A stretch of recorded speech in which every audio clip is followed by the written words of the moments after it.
안녕하세요. 지리쯤입니다. 저는 올해 복직을 해서 다시 지리를 고등학교에서 열심히 가르치고 있는데요. 네, 한국지리와 세계시민과 지리를 이번 1학기에는 다루고 있습니다. 오늘은 첫 번째 시간으로 한국지리의 내용들, 기초적인 내용들을 정리를 해보려고 하는데요. 사실 제가 이 영상을 찍게 된 배경은 이제 한국지리가 2015 개정교육과정에 포함되어 있는 교과입니다. 근데 지금 고3만 2015 개정교육과정을 다루고 있기 때문에 지금 한국지리 교과는 올해를 마지막으로 역사의 뒤안길로 사라지게 됩니다. 제가 벌써 10년째 한국지리를 가르쳐 왔기 때문에 제가 굉장히 애정하는 교과이기도 하고 굉장히 또 내용이 많기 때문에 친구들이 어려워하는 교과이기도 합니다. 그래서 제가 이제 마지막으로 수업을 하면서 저의 기록들과 함께 여러분에게 좀 도움이 될 만한 정보들을 남겨놓고자 이렇게 영상을 찍게 되었습니다. 오늘 첫 번째 시간으로 1강 한국지리 워밍업과 우리나라의 위치에 대해서 간단하게 살펴보려고 합니다. 자, 한국의 권역별 구분을 먼저 살펴보도록 하겠습니다. 권역별 구분인데요. 우리나라에 사실 권역 보면은 수도권, 영남권, 권으로 끝나는 이런 이제 용어들을 많이 쓰게 됩니다. 그래서 여러분이 이제 알아두셔야지 수업 시간에 좀 익숙하게 다뤄질 수 있기 때문에 오늘 첫 번째 시간이기 때문에 이 정리를 해보려고 해요. 첫 번째, 요 지역은 어디일까요? 네, 맞습니다. 서울특별시와 인천광역시 그리고 경기도가 포함되어 있는 수도권이 되겠습니다. 네, 두 번째 지역 여기는 어디일까요? 네, 제가 살고 있는 그쵸. 세종광역시 그리고 세종특별자치시 그리고 충청남도, 충청북도가 포함되어 있는 충청권이 되겠고요. 그리고 요 권역은 그쵸. 지금 안에 아무것도 없는 도로만 구성되어 있는 강원권이 되겠고요. 최근에 강원권은 강원특별자치시로 하나의 도가 특별자치도로 승격이 되었습니다. 네, 그리고 여기 호남권이 되겠습니다. 호남권은 전라남도가 있고요. 전라남도 안에 광주광역시가 쏙 들어가 있어요. 그리고 여기 전라북도가 있고요. 2026년 지금 4월 현재 요 두 군데 전라남도와 광주광역시가 통합되는 특별법이 통과가 된 상태입니다. 그리고 여기가 바로 그쵸. 영남권이 되겠습니다. 부산광역시 그리고 울산광역시, 대구광역시 그리고 이렇게 경상남도, 경상북도가 포함되어 있는 권역이 되겠고요. 사실 이제 권역 중에서는 가장 많은 광역시를 포함하고 있어요. 부산, 울산, 대구 세 군데의 광역시를 포함하고 있고 이렇게 된 배경에는 우리나라의 어떤 서울과 부산을 축으로 한 경부 축으로 한 발전 그리고 여기 특히나 이 남동임해공업단지 지역들이 성장을 하면서 이 지역들이 인구가 많이 몰린 광역시가 많이 형성되었다라는 것을 볼 수가 있겠습니다. 마지막 제주권인데요. 네, 제주시와 그리고 여기 서귀포시를 포함하고 있는 제주특별자치도입니다. 그래서 우리나라 행정구역을 살펴보면은 사실 이제 들어가기 전에 제가 요즘 뜨고 있는 밈 중에 하나를 넣어봤습니다. 이제 2월, 3월 달에 가장 많이 인터넷에 나왔던 자료라서 넣어봤는데요. 모두가 특별한 대한민국이라고 해서 제목으로 나와 있어서 가져왔습니다. 경기도와 지금 충청북도를 제외하고선 모두가 특별을 다 넣어놓은 그런 재미난 지도를 볼 수 있겠고 사실 지금 진짜로 특별한 곳들은 서울특별시, 강원특별자치도 2023년도에 출범을 했고요. 그리고 세종특별자치시 2012년도에 출범을 하였고 전북특별자치도 2024년도에 출범을 했습니다. 나머지 지역들은 이제 진행 중인 상태이고요. 부울경특별연합 여기는 2022년도에 출범했지만 이거는 이제 행정 단위는 아니고 연합체, 협의체라고 보시면 되겠습니다. 제주특별자치도도 이미 2006년도에 특별자치도로 이제 승격을 하여서 자치입법과 행정권을 보유하고 있는 구역이라고 볼 수 있겠습니다. 그래서 현재는 이 지역들이 출범 이미 한 곳들이고 나머지 지역들은 이제 얘기가 나오고 있는 곳들이다라고 봐주시면 되겠습니다. 그래서 현재 기준으로 행정구역들을 좀 정리를 해보도록 하겠고요. 이것은 2026년 4월 기준입니다. 첫 번째로 특별시, 광역시, 도, 특별자치도, 특별자치시 보겠는데요. 특별시는 하나밖에 없어요. 서울특별시가 되겠죠. 광역시는 몇 개가 있을까요? 광역시는 총 6개가 있습니다. 6개 광역시가 부산, 인천, 대구, 대전, 광주, 울산 이렇게 부산, 울산, 대구, 대전, 광주 그리고 인천까지 위치를 하고 있고요. 사실 아직까지는 부산이 제2의 도시, 인천이 3의 도시, 4, 5, 6, 7 이렇게 이제 됩니다. 인구수로 따졌을 때. 그런데 부산의 인구를 인천이 조금만 있으면 넘어설 것 같아요. 그래서 아마도 인천이 제2의 도시가 될 날이 얼마 남지 않았다라는 슬픈 소식을 전해드리겠고요.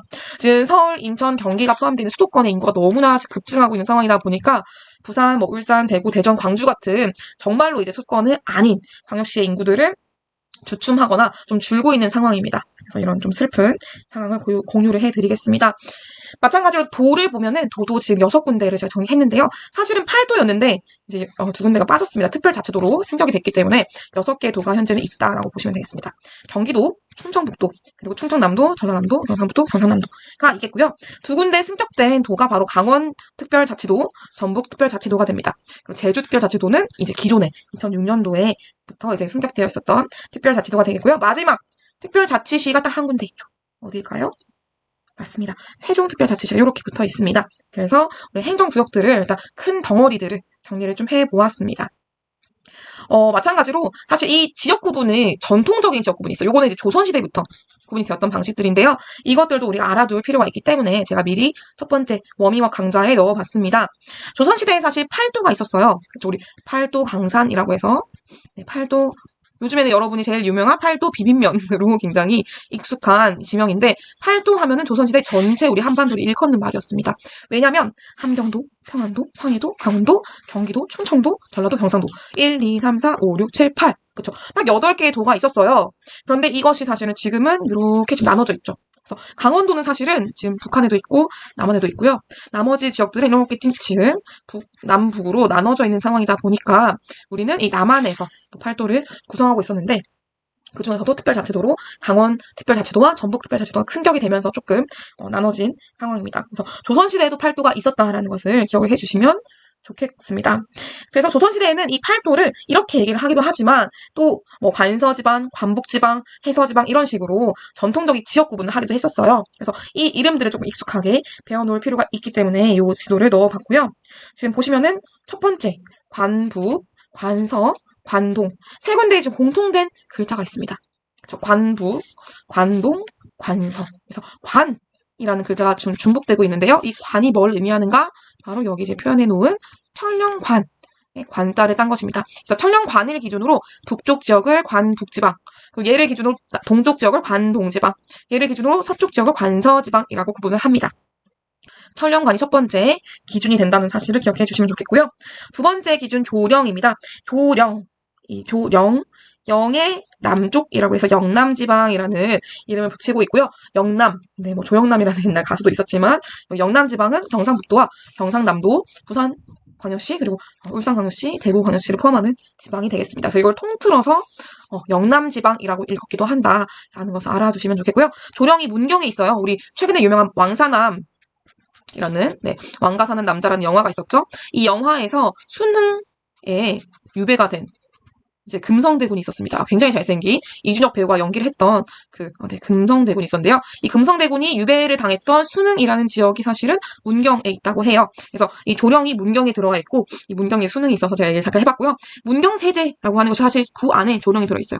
그래서 문경세제를 넘나들면은 영남에서 호서지방으로 넘어갈 수 있는 호서지방과 영남지방 구분하는 경계가 되고 영남지방의 기준이 되는 조령 얘기를 했습니다.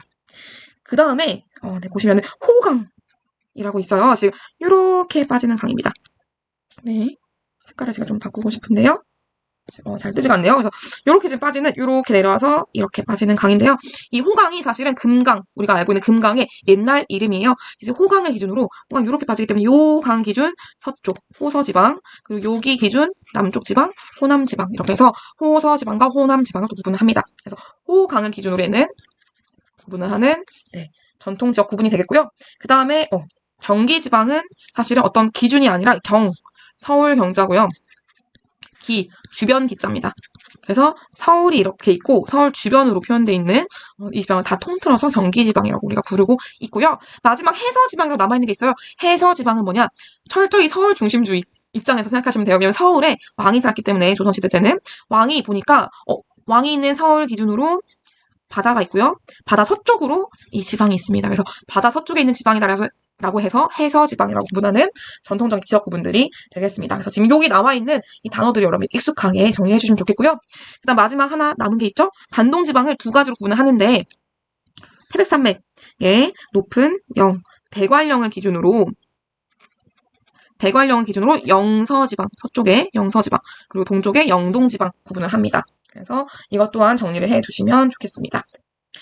그리고 이제 주요 하천 기준 유효 구분도인데요. 하천들은 사실은 친구들 조금 우리가 계속 얘기를 하게 될 텐데 중요한 하천들은 좀 알아둘 필요가 있겠죠. 자, 중요한 하천들을 좀 같이 표시를 하고 가겠습니다. 먼저 우리가 제일 잘 알고 있는 강, 한강이 있죠. 이렇게 한강이 흐르고요. 서울 중심부를 흘러서 인천으로 빠져나가서 이렇게 바다로 빠지는 한강이 있는데 한강이 사실은 이렇게 북한강과 이렇게 남한강이 만나서 합쳐져서 한 강이 됩니다. 그래서 남한강을 흐르는 충주 같은 큰 도시들이 있고요. 북한강을 흐르는 춘천 같은 큰 도시들을 우리가 생각할 수가 있습니다. 그래서 남한강, 북한강이 합쳐지는 여기 부분이 뭐냐?